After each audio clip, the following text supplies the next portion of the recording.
Graça e paz, queridos irmãos e irmãs. Quero te convidar desde já, vamos abrir a palavra em Isaías, capítulo 40. Enquanto você abre aí a palavra de Deus, quero deixar aqui também o nosso abraço da primeira igreja batista da cidade de São Paulo, querido pastor Medina, pastor Elaine, toda essa casa de oração, revendo meu amigo apóstolo Cristiano, e meu amigo mais chegado que irmão, pastor Dênio Lara. Quantos foram abençoados pelo pastor Dênio? Que palavra, hein? Para as nossas vidas, que mensagem do céu para nós. O Dênio é um irmão. O Dênio, depois do meu pastor, né, o pastor Paulo Eduardo, a pessoa que eu mais ouvi nos últimos 2 anos pregando foi o Dênio, né? Nem se eu não quisesse, Deus me obrigou a ouvir. Louvado seja Deus, amém, queridos? Todo lugar que eu vou, ele aparece lá antes, então não teve jeito, né, Dênio? A gente tinha que se dar bem, né? A gente tinha que se dar bem, né? Mas olha só, quero ler com vocês os 5 primeiros versos aqui de Isaías 40. O pastor Dênio mencionou inclusive esse texto, né? Ele aludiu a esse texto na mensagem, o capítulo onde Deus, né, a palavra de Deus mostra o poder do Deus Criador, que tem os rios nas suas mãos, que chama as estrelas pelo nome, Criador dos céus e da terra. Quem ama a palavra de Deus? É maravilhosa, né? A palavra de Deus. Eu venho de uma família de pastores, né? Meu pai e minha mãe, meus avós, meus bisavós. Eu estava falando com o pastor Medina ali, né? Por parte de pai e por parte de mãe, muito envolvido na igreja, né? Por parte da minha mãe, o meu bisavô russo, Stefan Paleire, minha bisavó Varvara, eles começaram a Igreja Batista de Lucélia, aqui no interior de São Paulo. Ano que vem, inclusive em abril, vai completar 80 anos da Igreja Batista de Lucélia. Eles me convidaram para pregar lá, na igreja que meu bisavô iniciou. Então, também por parte da minha mãe, da minha avó materna, a Igreja Batista da Lapa, em São Paulo. Por parte do meu pai, a Igreja em Marília, Igreja Batista em Marília. Meu bisavô Antônio Felizmino de Oliveira, minha bisavó Júlia, e tem um bisavô presbiteriano independente, Anísio Lago, primeira igreja presbiteriana independente de São Caetano. Então eu venho de uma família muito envolvida. Todas as noites da minha infância inteira, não dormia sem que meus pais orassem comigo, sem que meus pais lessem a palavra de Deus. Como é importante nós guardarmos a palavra. Uma geração contará a outra geração os gloriosos feitos do Senhor. Uma geração contará a outra geração os gloriosos feitos do Senhor. E nós vamos ler aqui um texto-chave no livro de Isaías. Vamos ler Isaías 40, do verso 1 ao verso 5, diz assim: Consolem, consolem o meu povo, diz o Deus de vocês. Encorajem a Jerusalém e anunciem que ela já cumpriu o trabalho que lhe foi imposto, pagou por sua iniquidade e recebeu da mão do Senhor em dobro por todos os seus pecados. Uma voz clama no deserto: preparem o caminho para o Senhor, façam no deserto um caminho reto para o nosso Deus. Todos os vales serão levantados, todos os montes e colinas serão aplanados, os terrenos acidentados se tornarão planos, as escarpas serão niveladas, a glória do Senhor será revelada, e juntos todos a verão, pois é o Senhor quem fala. Dá um glória a Deus aí, cumprir. Que palavra maravilhosa, que palavra maravilhosa. Você sabe que Isaías, o nome Isaías significa Jeová é a salvação, Javé é a salvação. Ele é um nabii, um profeta. Ele é o profeta do Antigo Testamento mais citado no Novo. Só para você ter uma dimensão, Isaías sozinho é mais citado que todos os outros profetas juntos no Novo Testamento. Jeremias, Oséias, Daniel, todos os outros profetas juntos, Isaías é mais citado que todos eles juntos. Então, aprove ao Senhor, na graça e soberania do nosso Deus, revelar mistérios profundos a Isaías. Olha o nome dele: o Senhor é a salvação, Jeová é a salvação.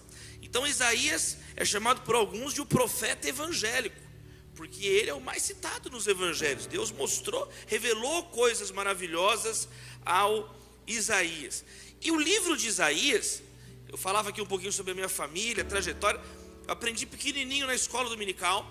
Ele tem 66 capítulos, igual a Bíblia tem 66 livros. São 39 livros no Antigo Testamento e 27 livros no Novo Testamento. E essa também é a divisão temática do livro de Isaías. Isaías, os 39 capítulos iniciais são oráculos de exortação.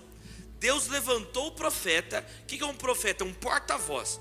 Ele levantou Isaías com mensagens de exortação, com mensagens de admoestação, corrigindo, sabe, chamando a atenção do povo. Deus chamando a atenção, como um pai que ama os seus filhos. Deus exortando a nação de Israel. E a partir do capítulo 40, que nós acabamos de ler, os primeiros versos, começam os oráculos de consolo. Começam as palavras de Deus de conforto e de consolo. Então é como se fosse, a primeira parte é o pastor Silas Malafaia, amém, queridos irmãos? O pastor Silas Malafaia exortando, bravo e nervoso. E no final o David Leonardo, amém, queridos? Então aí tem a parte final, tem um tecladinho no fundo assim. E aqui é o início, então, o capítulo 40 é o início das mensagens de consolo. Eu acho esse texto, Lamentações, vários salmos, tem vários textos bíblicos que a igreja contemporânea precisa revisitar depois da pandemia da Covid. Porque nós estamos enlutados, nós perdemos entes queridos. A minha mãe está numa cadeira de rodas por causa da Covid. Ela ficou 94 dias internada numa CTI. Então, essa geração, todas as pessoas que estão aqui, nenhum de nós tinha consciência da gripe espanhola, que foi a última grande pandemia em escala global. Então, a pandemia da Covid-19 é um momento inédito para todos os pastores vivos, todos os pregadores vivos, todos os intercessores vivos. Quem está entendendo? Quem está entendendo? Então, nós temos que revisitar esse texto, porque a palavra de Deus é viva e eficaz, amém, queridos? Então, esse é um texto que eu tenho visitado, tenho procurado ler, entender para as dores que nós temos hoje. O Brasil é hoje considerado o país mais ansioso do mundo. De acordo com os levantamentos, pela primeira vez, a ansiedade ultrapassou a depressão como a principal causa de transtornos mentais no mundo. Ultrapassou a depressão. E o Brasil é considerado o país mais ansioso do mundo pela Organização Mundial da Saúde, diversos levantamentos. Por isso, quem quer receber a palavra de Deus, estudar a palavra de Deus, amém, queridos? O que a Bíblia fala, então, sobre esse tema tão delicado? Pessoas feridas, pessoas com o coração cansado. Era esse o caso aqui dessa mensagem para Israel. Deus havia já mostrado para Isaías, na primeira parte do livro, a desobediência da nação. Ele mostrou, inclusive, que a nação iria para o exílio na Babilônia.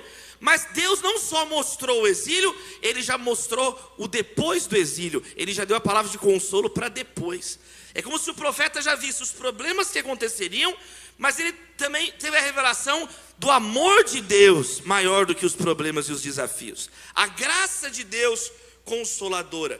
Esse texto é um texto muito maravilhoso, muito poderoso. Por exemplo, é um dos 3 textos que o pastor batista Martin Luther King citou naquele famoso discurso I Have a Dream, que inclusive completou 60 anos agora em agosto. O discurso considerado o discurso mais importante do século XX. É considerado o discurso mais estudado do século passado no mundo. Foi um pregador, um pastor. E Luther King citou especificamente o verso 4, né? Todos os vales serão levantados, todos os montes e colinas serão aplanados, todos verão a glória do Senhor. Ele vai até o verso 5 também. Ele citou, olha a relevância desse texto milenar para a igreja. E o texto então começa assim: consolem o meu povo, diz o Deus de vocês.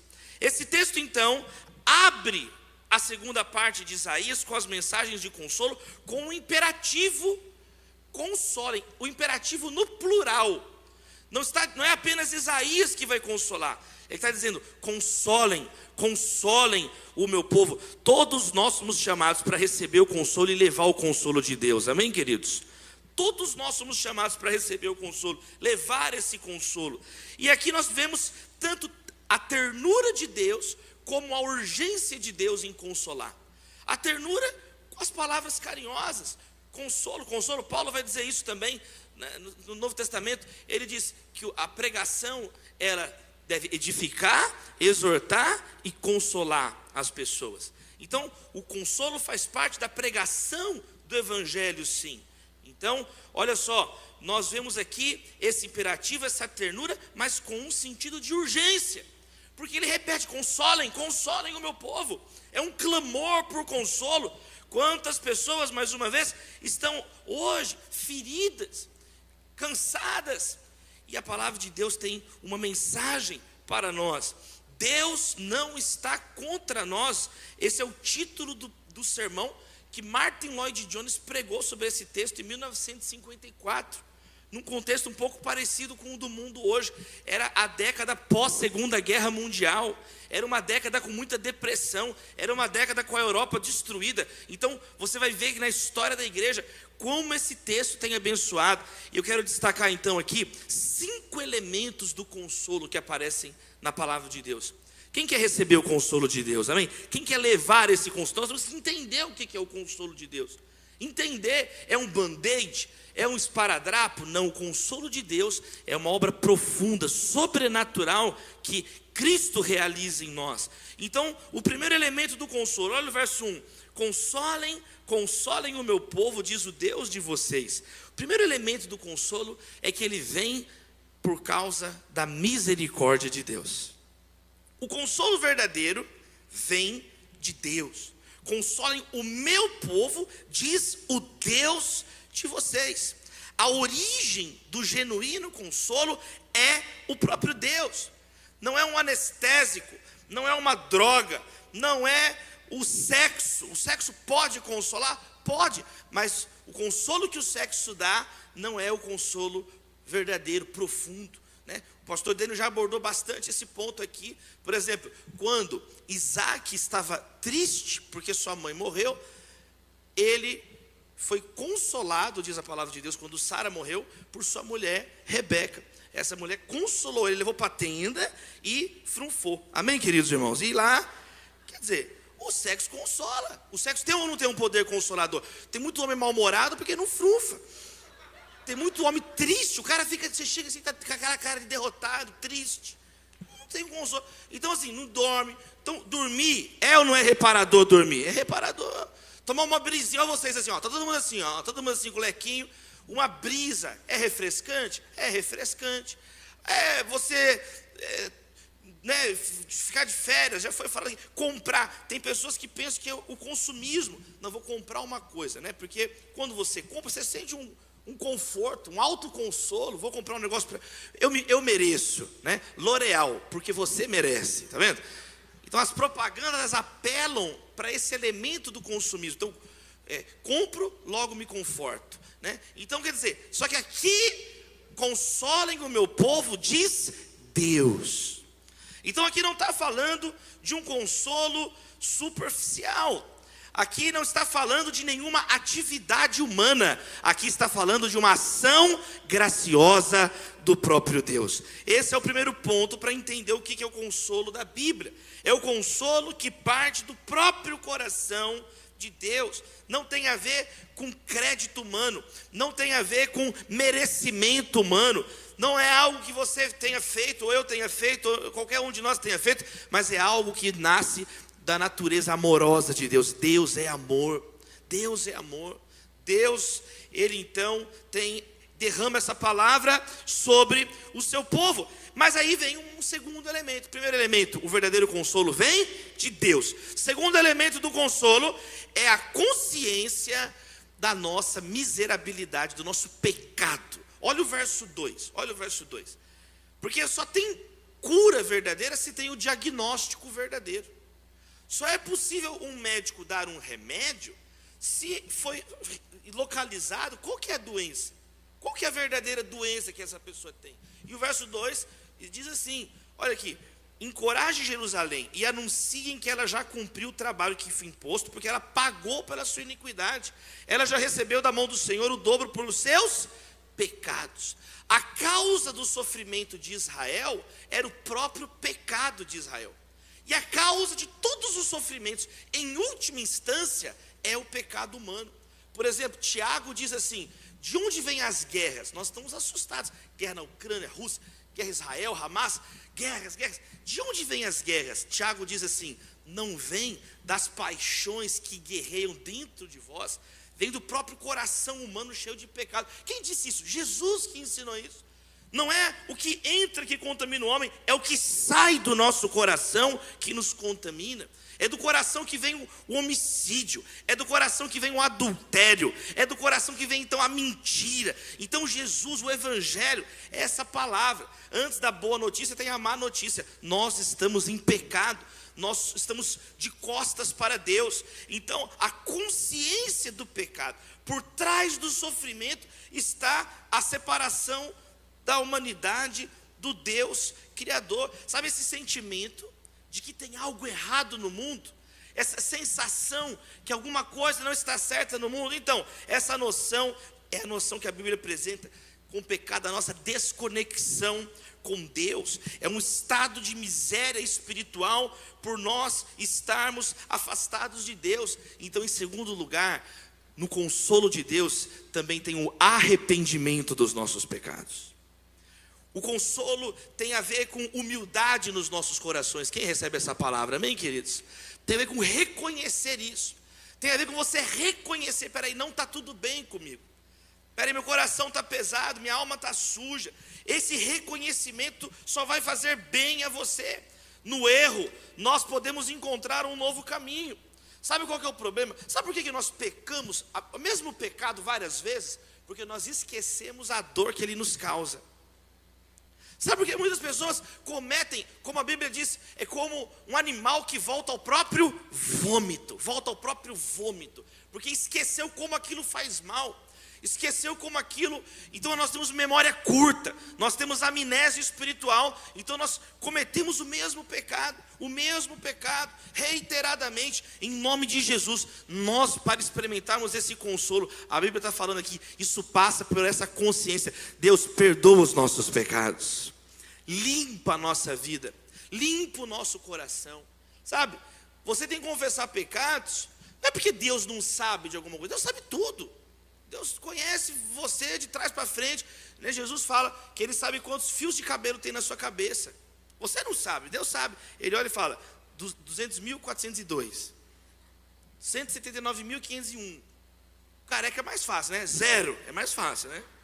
Agora, o que Jesus está dizendo? Deus te conhece melhor do que você mesmo se conhece. Ele conhece. Foi dito aqui, os planos de Deus são mais altos que os nossos próprios planos para nós mesmos. Então, Paulo, quando ele era fariseu, ele se achava o cara.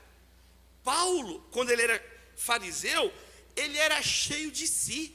Você já viu Paulo falando dele próprio, como ele era antes de Jesus? Ele se achava o melhor. Ele fala: na minha turma de Gamaliel eu era o melhor, eu era de Benjamim, eu verdadeiro fariseu. Ele se achava no direito de humilhar as pessoas, perseguir as pessoas, matar, prender as pessoas que pensassem diferente dele. Esse era o comportamento de Paulo quando ele era um fariseu. Mas aí Jesus passou pela vida de Paulo, e aí sabe o que ele fala? Miserável homem que sou, eu sou o maior dos pecadores. Mudou a consciência dele, mudou o entendimento dele do que é Deus, do que era e de quem era ele. Ele fala: peraí, eu não sou nada, já não sou eu que vivo, Cristo vive em mim. Amém, queridos? Querido, não seja você mesmo, seja mais legal, amém? Seja como Jesus, seja a imagem e semelhança de Jesus. Jesus falou assim: aprendei de mim que sou manso e humilde de coração.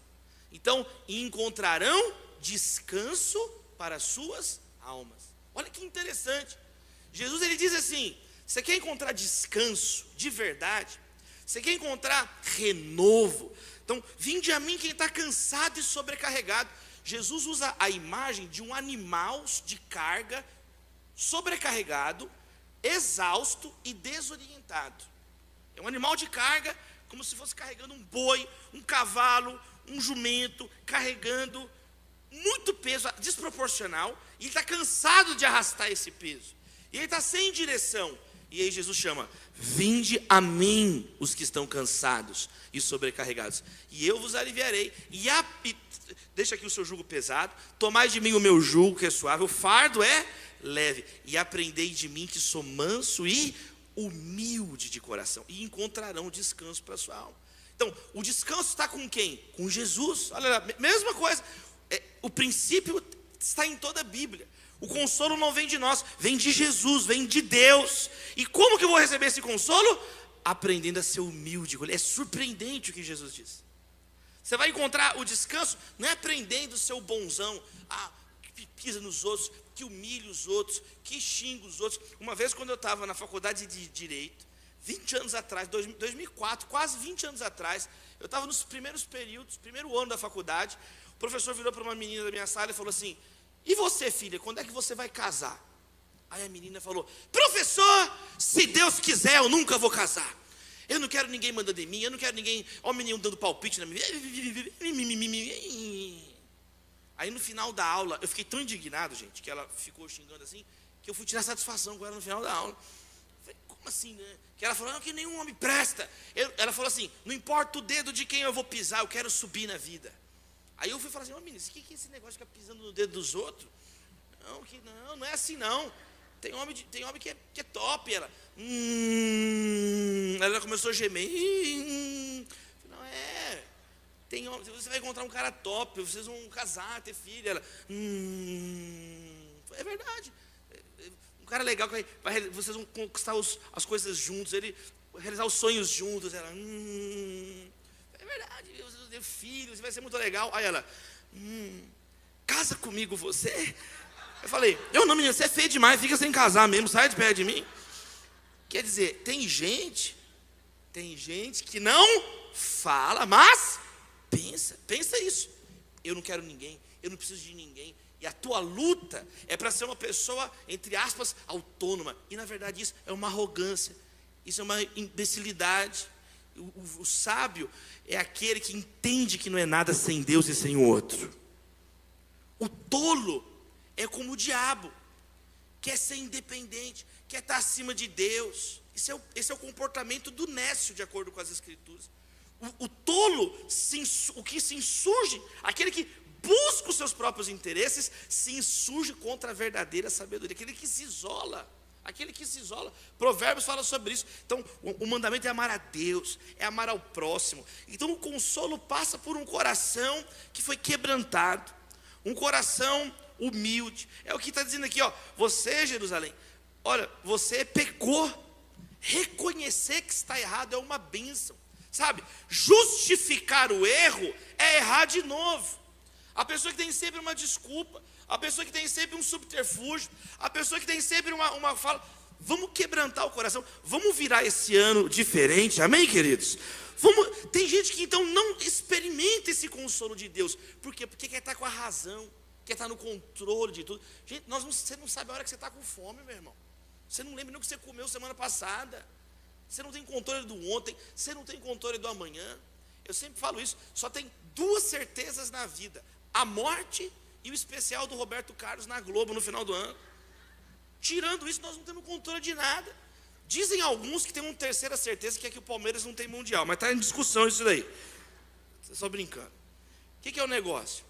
Nós precisamos entender a nossa limitação, a nossa fragilidade. O que Tiago diz? Tiago diz assim: olha, a vida é como uma neblina. Quer dizer, uma coisa frágil, uma coisa passageira, uma coisa que está aqui e logo mais não está aqui. Eu tenho vários amigos, né, no direito. Eu estou fazendo doutorado lá na USP, na faculdade de Direito da USP. E eu interajo com vários juízes, desembargadores, ministros. E um dessas figuras de autoridade estava falando um dia isso. Falou assim: olha, se eu quiser, com a minha caneta de ministro, eu consigo mandar prender e soltar gente, né? Respaldado pela lei, eu posso mandar prender. Aí ele falou assim: mas não tem nada que eu possa assinar que proteja os meus filhos de não serem picados por um mosquito da dengue, que proteja os meus filhos de um vírus invisível. E ele estava falando sobre isso, sobre a limitação da nossa força. Eu quero me render diante de Deus. Eu quero me render diante de Deus. Nós não temos nada a esconder de Deus. Deus, Ele conhece a sua vida. Acã roubou um negócio dos despojos de guerra que não podia, escondeu e Deus viu. Sara deu risada de Deus dentro da tenda dela e Deus viu. Deus conhece. Adão pegou, Adão, onde estás? Não é porque Deus não sabia onde Adão estava, é para Adão perceber que ele não estava no lugar de comunhão. Então, a confissão não muda Deus, a confissão muda você. A confissão não muda Deus, a confissão muda o seu coração. Então, Deus levantou Isaías: console o meu povo, eu tenho consolo para eles. Mas primeiro, eles têm que entender que eles cumpriram a pena do pecado. Eles têm que entender isso. Eles têm que reconhecer o mal, eles têm que reconhecer a insolência, eles têm que reconhecer a ingratidão. Esse é o primeiro passo para a salvação na nossa vida, amém, queridos? Arrependei-vos e crede no Evangelho. Agora tem pessoa com um coração orgulhoso, tem pessoa que vai orar e fala com Deus como se Deus fosse o seu servo. Meu amado irmão, Ele é o Rei dos reis e Senhor dos senhores. Ele é o alfa, o ômega, Ele é o princípio e o fim. Ele é o nosso Deus e nós devemos, Ele é o nosso Pai, mas nós nunca podemos perder a reverência, porque a Bíblia diz que o temor do Senhor é o princípio da sabedoria. Mas os tolos zombam de Deus, diz o nécio no seu coração, não a Deus. Sabe qual que é um terceiro ponto maravilhoso que nós aprendemos nesse texto sobre o consolo? Olha comigo, Ele pagou sua iniquidade, no final do verso 2. Então, um terceiro ponto é que Deus, na graça dele, coloca limite para a nossa dor. Você recebe essa palavra? Deus coloca limites na nossa dor. Deus nunca vai permitir que você passe uma tentação acima da sua capacidade de resistir, porque Ele próprio vai dar o escape para a sua vida. Então esse é outro princípio, para você lembrar no momento de dor, no momento de luta, Deus está contigo. Por exemplo, 1 Coríntios capítulo 10, verso 13, 1 Coríntios capítulo 10, verso 13, é onde o apóstolo Paulo vai explicar de um modo direto, de um modo muito nítido. Ele vai falar: olha, vocês não vão passar uma provação maior que a força de vocês, e fiquem tranquilos, Deus está no controle, Ele mesmo vai abrir a porta, Ele mesmo vai dar o alívio. Nós não passamos as lutas sozinhos, porque o próprio Jesus está conosco. Tem de bom ânimo, eu venci o mundo. Então, meus amados irmãos, o luto não é para sempre. O luto tem ponto final na Bíblia. O dilúvio teve ponto final na Bíblia. Nem o dilúvio foi para sempre, porque o ponto final foi dado na cruz do Calvário. Está consumado. Está consumado. Foi paga a penalidade do pecado plenamente. Você não precisa mais, minha amada irmã, ficar remoendo. Você não precisa mais, meu amado irmão, ficar todo condoído, todo cheio de autocomiseração, todo cheio de vitimismo, todo cheio, sabe, pessoas que se autoflagelam. Sabe quem que se autoflagela na Bíblia? Dois exemplos. No Antigo Testamento, os sacerdotes de Baal ficavam se ferindo, para ver se de algum modo Baal o escutava, né? O Deus da prosperidade, da fertilidade dos cananeus. Quer dizer, será que ele vai? E eles ficavam se cortando. Tem gente que faz isso, fica se ferindo, literalmente, automutilação, ou falando coisas depreciativas contra si mesmo. Quem está entendendo o que eu estou falando aqui? No Novo Testamento, sabe outro exemplo de gente que fica se ferindo? É o que nós chamamos de endemoniado gadareno, um personagem sem nome, mas era um cara que habitava nos sepulcros, e a Bíblia fala que tinha uma legião de demônios, eram vários demônios, e diz que ele pegava as pedras, e ele ficava se ferindo no cemitério, até que Jesus passou por ele. Aí mudou, ele ficou assentado, vestido em perfeito juízo. Palavra de Deus para a sua vida, meu irmão. Num mundo que está enlouquecendo, pessoas que perderam todo o equilíbrio mental, Deus também tem algo a dizer sobre isso. Ele tem consolo para mim e para a sua vida. Ele tem discernimento. Fruto do Espírito Santo é domínio próprio na nossa vida. Pare de se autoflagelar. Deus levou o nosso pecado na cruz do Calvário. Ele nos perdoou. O desterro acabou. Nós vamos voltar. Nós não ficaremos na Babilônia para sempre. Nós vamos novamente estar na terra prometida, onde mana leite e mel. Os planos de Deus não podem ser frustrados. Os planos do Senhor não podem ser frustrados. Em terceiro lugar, nós aprendemos que o consolo que vem de Deus é aquele consolo também que nunca vai nos perder de vista. Existem limites para o sofrimento. Limites. E você precisa aprender então a confiar no Senhor. Confiar no meio da tempestade, confiar muitas vezes no meio da batalha, lembrar, peraí, se eu estou passando por isso, é porque Deus está trabalhando no meu caráter, amém, queridos? É porque Deus está... Tem uma história muito legal, que é o seguinte: os pescadores de uma região sempre lançavam as redes, e aí, quando pegavam os peixes e chegavam no cais, os peixes já estavam mortos. E toda vez é assim, ele pega, de arrastar do alto mar para o cais, os peixes já chegavam já fracos e mortos. Quando tirava, eles já estavam mortos. Uma vez os pescadores chegaram com a rede cheia de peixes, mas quando eles chegaram no cais, os peixes estavam todos vivos, se debatendo, e os pescadores então ficaram assustados. Mas por que? Essa é uma história verídica. Por que esses peixes ficaram vivos? Eles sempre chegam já sem forças e mortos. Quando eles tiraram a rede, e aí eles abriram a rede, e os peixes se espalharam na plataforma, o que eles descobriram? No meio daquele cardume de peixes, tinham alguns bagres, que era de outra espécie, outro tipo de peixe. Então o cardume ficou se debatendo para matar o bagre, e chegaram vivos no cais. Os pescadores aprenderam, falaram, olha que interessante, tinha um inimigo no meio deles, e isso fez eles se debaterem, eles não se entregaram, e pela primeira vez na nossa vida, nós vimos os peixes chegarem aqui vivos. Olha que eu achei tão legal quando eu vi um pastor contando essa história, e pensei sobre isso. Muitas vezes nós enfrentamos lutas, a Bíblia tem tantas histórias assim, e Deus está trabalhando a nossa força, forjando o nosso caráter, não para você ser uma pessoa mais legal, mas para você ser uma pessoa mais parecida com Jesus. Então o consolo verdadeiro, ele nunca perde de vista isso, a graça de Deus, o amor de Deus.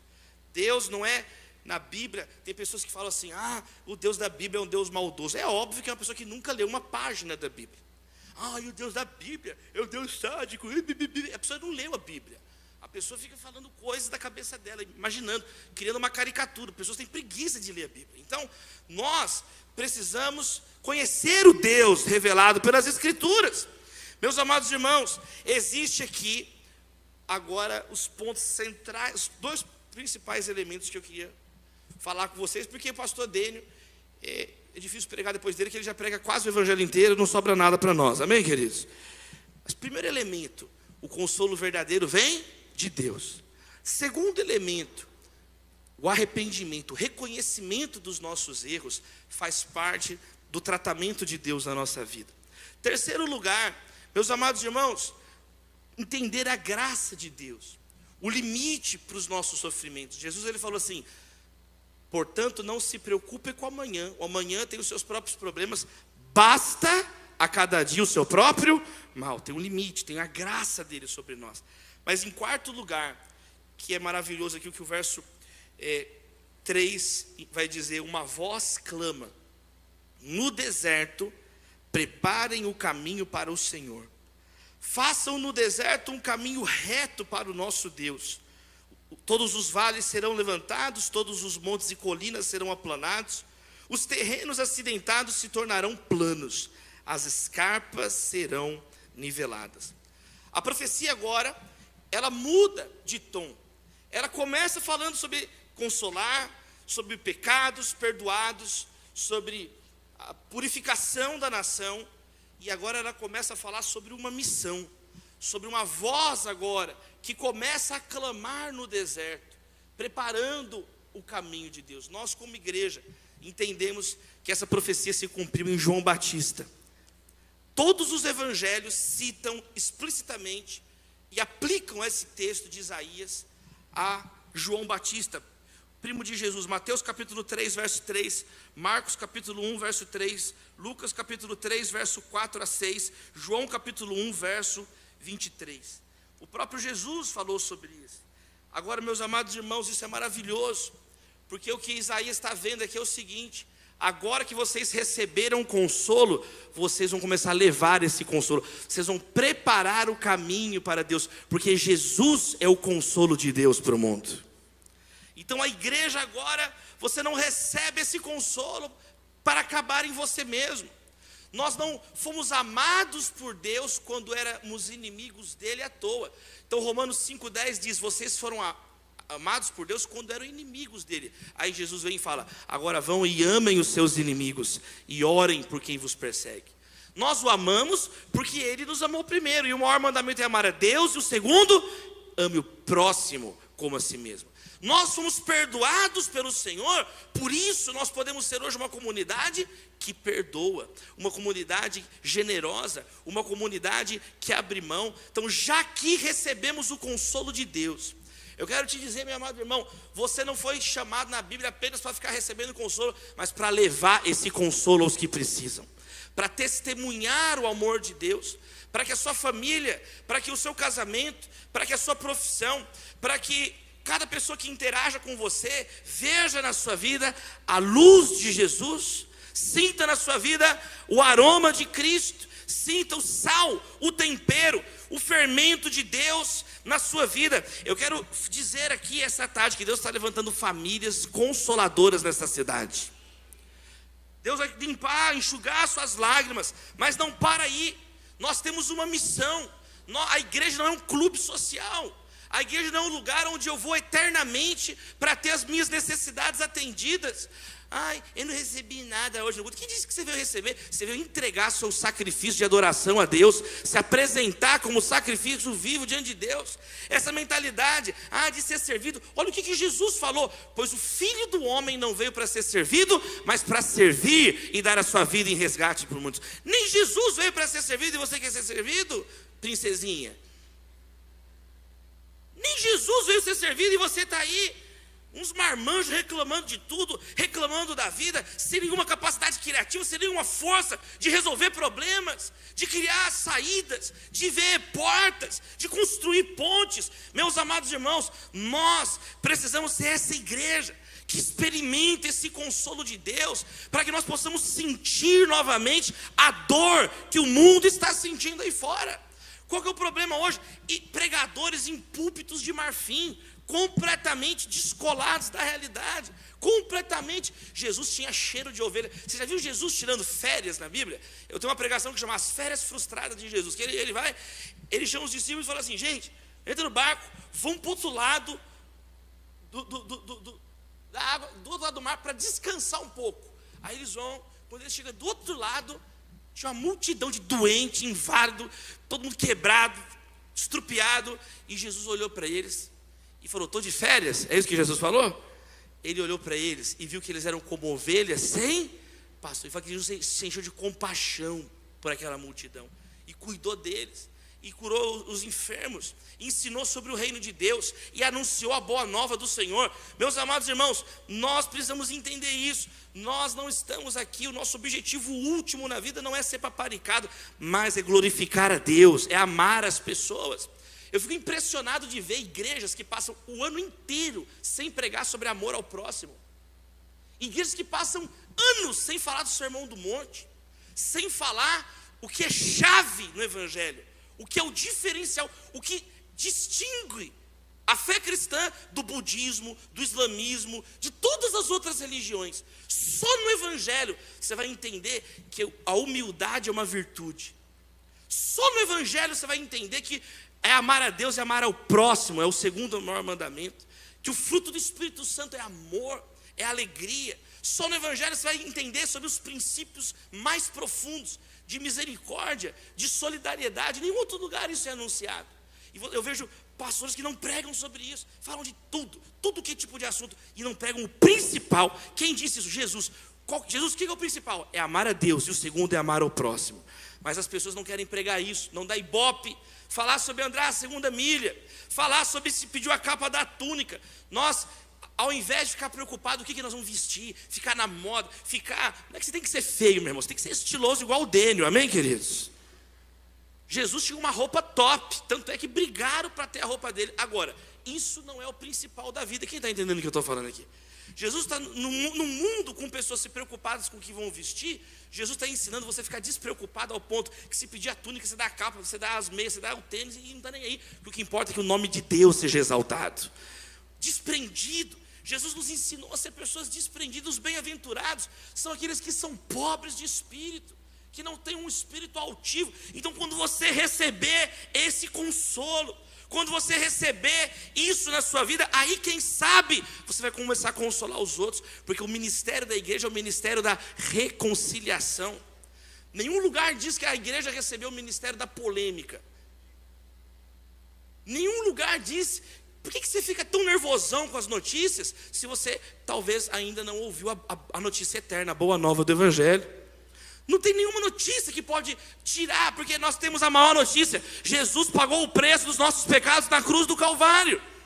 Então, meus amados irmãos, nós temos que ser uma igreja consoladora, uma igreja que está presente, que habita a dor e o sofrimento das pessoas. A igreja é a primeira até as antenas ligadas, a sensibilidade espiritual. De onde tem dor, é alegrar com os que se alegram e chorar com os que choram. Alegrar com os que se alegram é até mais fácil. O difícil é encontrar as pessoas dispostas a chorar com os que choram. É alegrar com sinceridade, não é alegrar com inveja, não é alegrar com falsidade, é alegrar com sinceridade de coração. Mas habitar a dor. Por exemplo, eu estive todas as últimas chacinas nas escolas no Brasil, até o ano passado, eu estive em loco, no local, pelo menos 7 dias depois. São experiências traumatizantes. Escola Raul Brasil, em Suzano, eu entrei dentro da escola, você vê o sangue das crianças mortas. Sangue das crianças mortas. 3 dos meninos eram da igreja evangélica, em Suzano. Colégio Goiáses, em Goiás, quando um menino morreu, filho de um pastor, que hoje se tornou meu amigo, pastor Leonardo Calembo, filho do pastor, de 12 anos de idade, ele beijou, falou: filho, eu te amo, deixou o menino na escola, me tomou um tiro na escola. Nós preferimos virar a página, nós preferimos, eu já tenho meus problemas. Se a igreja não salgar, não há esperança para o mundo. Se a igreja não iluminar, não há esperança para o mundo.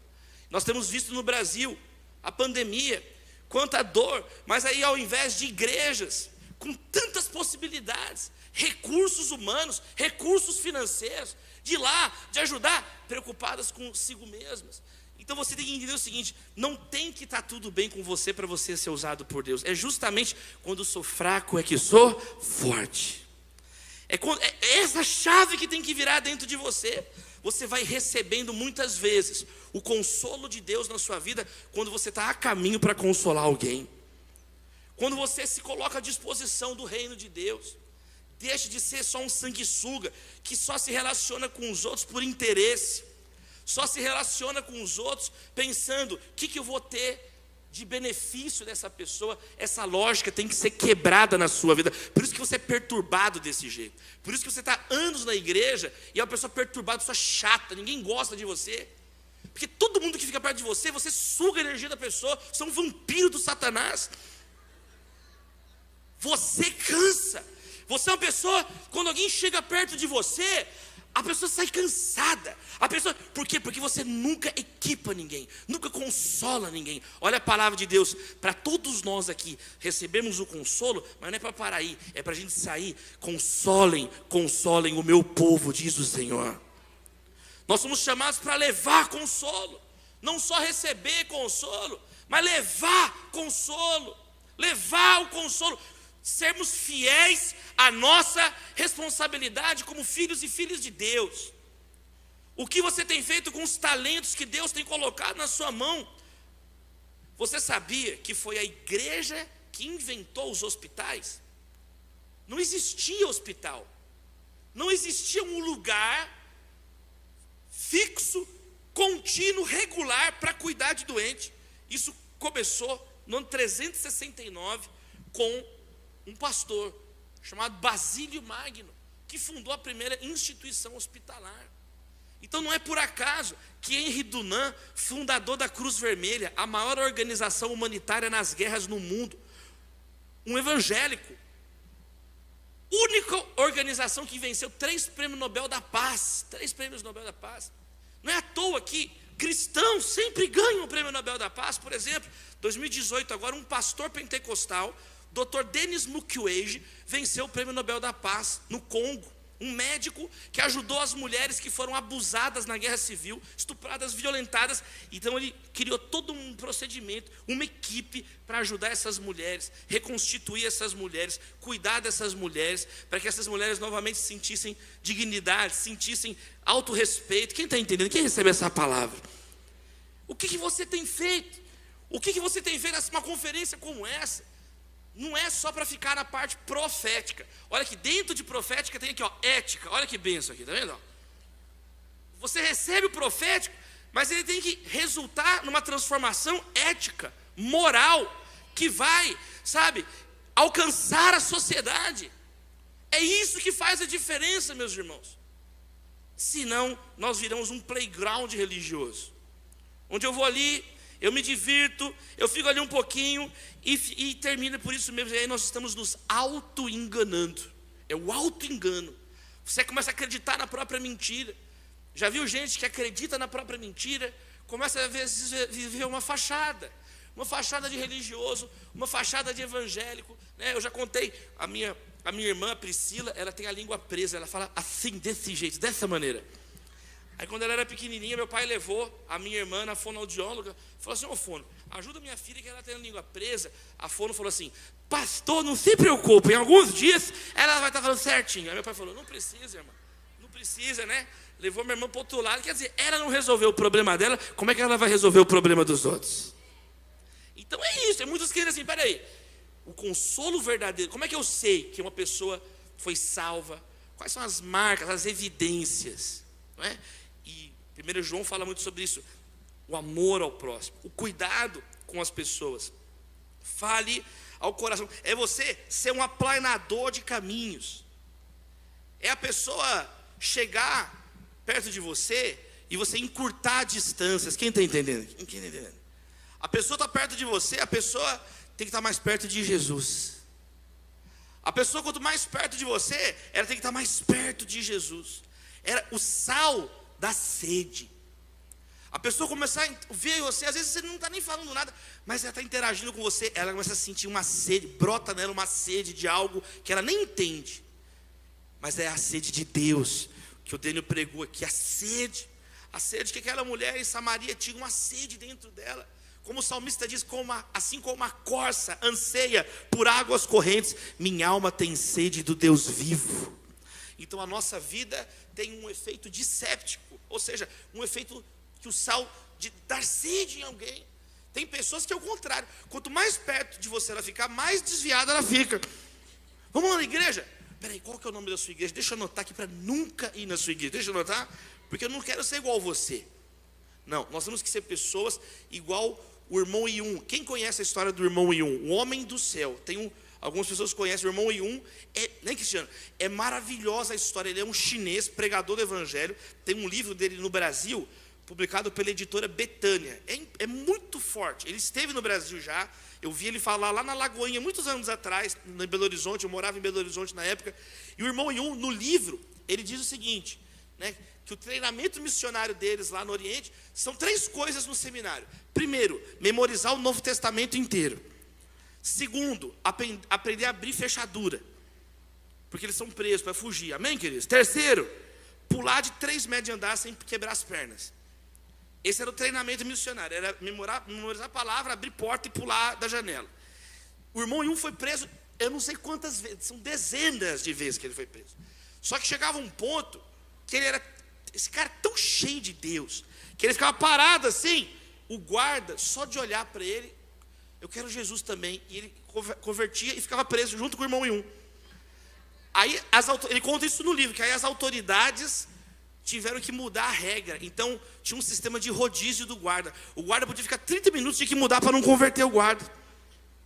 Para não ter chance do guarda se converter. Já pensou você ser uma pessoa tão cheia de Deus, que as pessoas começam a se aproximar de você e começam a ficar quebrantadas?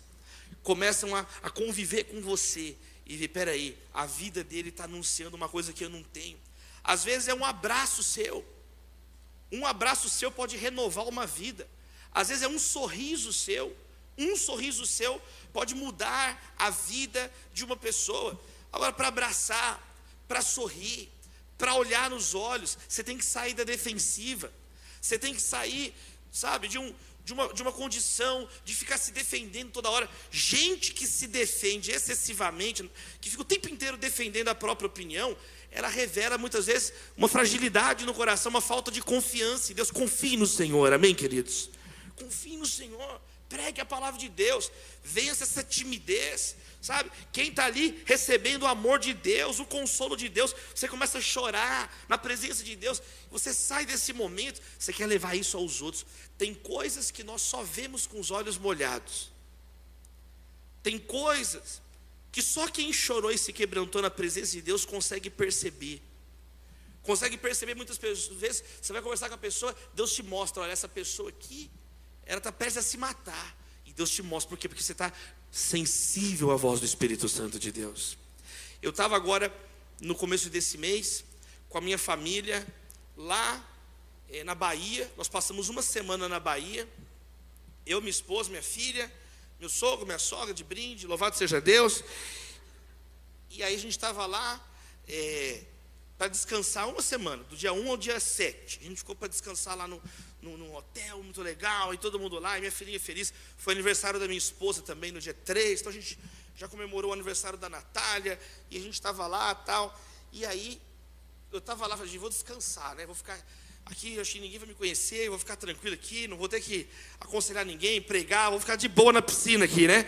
Aí estou lá, com o calção, todo branquelão lá, gordinho, ponto de referência, amém?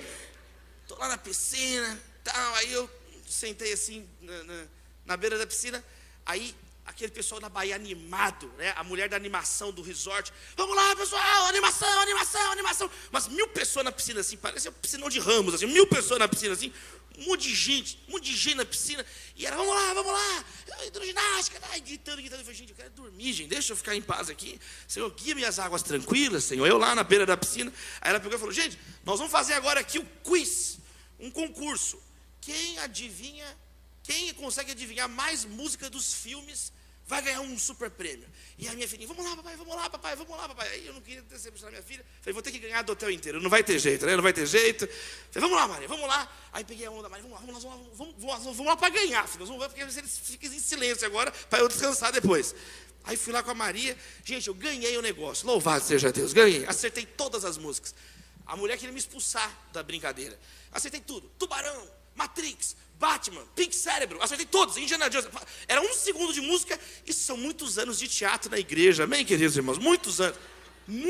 O pastor sabe, ele tem até o livro de teatro, que ninguém sabe, tem o livro de teatro que eu escrevi.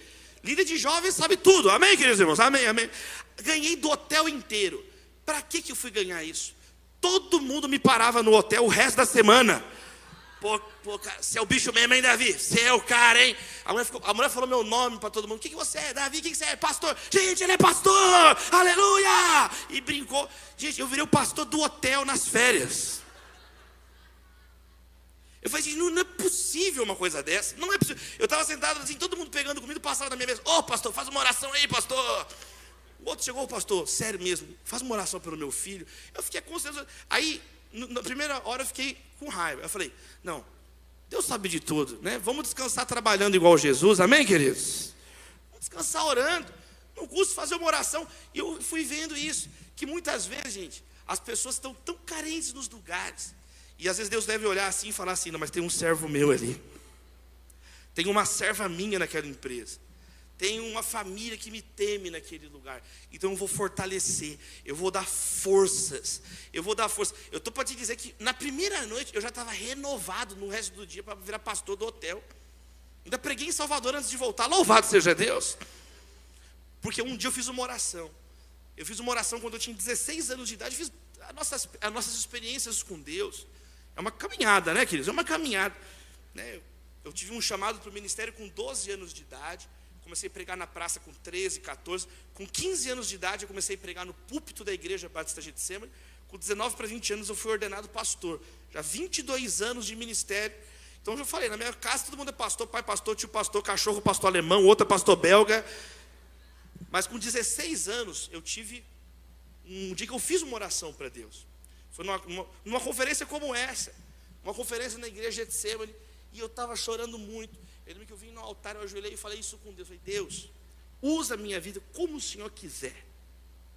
Eu fiz essa oração com o Senhor. Eu nunca voltei atrás nessa oração. Seja o seu sim, sim, o seu não. Um dia eu fiz essa oração. Eu falei, usa-me, Senhor. Onde o Senhor abrir a porta para pregar a tua palavra, eu vou pregar a tua palavra. Um dia eu fiz essa oração. Senhor, usa a minha vida. Se for para consolar alguém, se for para dar um abraço em alguém. E eu abri mão de tudo. Eu falei, Deus, eu não preciso casar, eu não preciso ter filho. Se o Senhor quiser, pega tudo. Eu fiz uma oração, uma renúncia do fundo da alma para Deus. Então hoje, eu vejo muitas vezes Deus abrindo portas, Deus me colocando em frente de pessoas. E eu sempre lembro que um dia, eu não posso reclamar, porque um dia eu pedi isso para Deus. Quem está entendendo? A oração mais perigosa que você pode fazer hoje é, usa-me, Senhor, porque Ele pode te usar. Ele vai te usar. O mundo carece de consoladores. O mundo carece de encorajadores. É muito fácil ser um endemoniado. É muito fácil andar no caminho largo, ser um estúpido, ser um homem grosso, ser uma pessoa chata. É muito fácil. Difícil é levantar os caídos. Difícil é apontar o caminho. Difícil é enxugar as lágrimas. Poucos são os trabalhadores. Então peça a Deus que mande trabalhadores. Peça a Deus que mande obreiros para a seara. Peça ao Senhor. Nós temos que orar, Senhor, envia trabalhadores, pessoas que vão servir, pessoas que vão amar, pessoas que vão cuidar. Às vezes você é essa pessoa que nunca fez essa oração na sua vida. Você nunca se prontificou, nunca você deu essa virada na vida. Deus, eu estou aqui para o resto da minha existência, não para ser paparicado, mas para amar, para servir. Aí você vai experimentar o consolo de Deus. Aí, por isso que você é tão dodói. Aí, pastor, não me cumprimentou. Não é isso, é que é o demônio que está na tua vida, é diferente. O que fizer está ruim. O problema não está nos outros, está em você o problema. Já viu a história do homem com a barba fedida? Colocaram um fedor na barba do homem dormindo. Ele acordou, está fedendo. Aqui fede. O mundo fede, essa barba nojenta sua que está fedendo. Não é o mundo, o problema está em você. Então é a pessoa. Meus amados irmãos, eu perdi até o que eu ia falar aqui. Deus tem misericórdia de nós. A gente vai ficando irritado às vezes, né? Deus tem misericórdia, Senhor. Porque dá raiva. Você olha assim, a pessoa com a cara da preguiça. Não, nós vamos ser consoladores, amém, queridos? Ministério da consolação. E em busca das pessoas. E em busca das pessoas, orar, fazer a diferença. Último lugar. Olha só. Quinto e último elemento do consolo. Primeiro, consolo vem das misericórdias de Deus. Consolo passa pelo nosso arrependimento, amém, queridos? Consolo tem a ver com entender os limites da dor. Deus nunca vai permitir você passar uma dor insuportável. Ele derrama o Espírito Santo. Quarto lugar, nós somos consolados para que você possa se tornar uma voz no deserto. Como João Batista. João Batista estava lá pregando o arrependimento. A mensagem de João Batista era uma mensagem de arrependimento. E ele batizava as pessoas para o arrependimento dos pecados. Então Deus vai te levantar para isso, para pregar. E em quinto e último lugar, olha que maravilhoso o verso 5. A glória do Senhor será revelada, e juntos todos a verão. A Bíblia está dizendo que a glória de Deus é revelada. Quando você se torna essa pessoa então que se coloca à disposição para levar o encorajamento, você revela a glória de Deus. O nome de Deus é exaltado. Sabe, se o líder está em pé, o liderado está sentado. Se o líder sentar, o liderado deita. Se o líder deitar, o liderado morre. E é verdade, Deus não te chamou para você ficar parado eternamente. Jesus é o seu líder. A igreja é a maior escola de liderança da terra. Nenhum outro lugar forneceu à humanidade, nos últimos 2000 anos, mais gênios, mais cientistas, mais líderes em todas as áreas da sociedade. E você está sendo chamado nessa conferência profética para levar um bálsamo para essa sociedade doente aí fora. Não é só para ficar sentado na frente da televisão reclamando de tudo. É para falar: Deus, usa a minha vida. Já viu a história do homem que ele viu um monte de crianças de rua? E ele começou a questionar Deus. Oh Deus, olha essas crianças aqui na rua. Deus, você não faz nada. Olha aqui, Deus, você não faz nada, você não faz nada. Aí Deus respondeu: mas eu fiz você. Você vai ser a resposta de Deus na vida de muitas pessoas. Você vai ser a resposta de Deus. Então, uma visão da glória de Deus. Aqui esse texto fala da revelação da graça de Deus sobre a nação de Israel, e nós entendemos que ela tem um cumprimento pleno em Cristo Jesus. Tudo passa, os governos passam, as pessoas passam, mas a palavra de Deus permanece para sempre. Gotas de sangue libertaram o universo inteiro. Em Cristo foram reconciliadas todas as coisas, diz lá em Colossenses, no céu, na terra. Essa é a mensagem de Deus para as nossas vidas. Vamos entrar no sofrimento, não vamos ser pessoas então apáticas, vamos glorificar a Deus, recebendo consolo e levando consolo, respondendo a tragédias regionais, respondendo a tragédias nacionais, viver de um modo santo, anunciando o perdão de Deus, viver de um modo humilde, sem arrogância, sem achar que nós somos os demais. Não, vamos endireitar veredas, vamos iluminar o mundo. Sabe, queridos irmãos, vamos anunciar o Senhor até que Ele venha, porque o nosso único consolo nessa vida é o Evangelho de Jesus. Jesus é o nosso consolo, Jesus é a nossa herança, Jesus é o nosso tesouro. Nele estão escondidos todos os tesouros da sabedoria e do conhecimento. Tudo que nós precisamos está no Senhor. O Senhor é meu pastor e basta. Por isso que nada faltará, porque basta. Cristo basta para nós.